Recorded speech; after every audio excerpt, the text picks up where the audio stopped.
Saint-Antoine, c'est la promesse d'un voyage dans le temps. Et Christophe, c'est le gardien du temps avec cette pierre qui a traversé les siècles. Dure, abrupte, la roche est un témoin du passé. Et Christophe lui rend son histoire avec lenteur et justesse du geste. J'arrive pas toujours à contrôler comme je veux.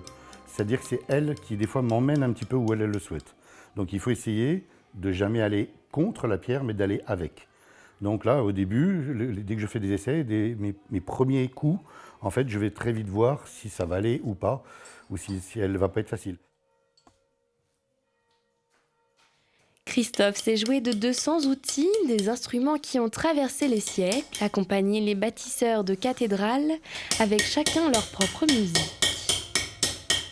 Tous les bâtiments, religieux ou non, que l'on peut trouver, généralement se font avec ces trois outils, ce qu'on appelle la broche, la gradine, qui est une succession de petites broches qui va permettre aussi de rentrer dans la pierre, mais un peu moins que la broche, puis le ciseau qui va me permettre d'affiner.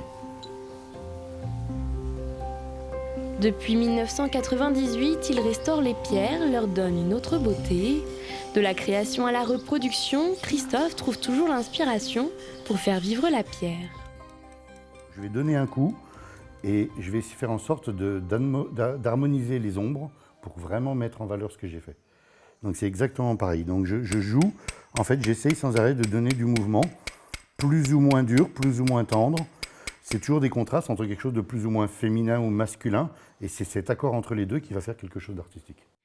Un métier de patience et de précision que Christophe tient de son père lui-même, tailleur de pierre. Comme un art martial, il s'apprend petit à petit. Près de 450 stagiaires ont déjà parcouru les murs de son atelier. Et l'aspect transmission des savoir-faire, pour moi, c'est quelque chose qui est très important, puisque garder pour soi les acquis, c'est pas intéressant. Par contre, les données, c'est quelque chose qui nous oblige à nous remettre sans arrêt en question pour pouvoir essayer de bien faire, bien donner. Donc pour moi, c'est vraiment quelque chose que j'aime et que j'apprécie.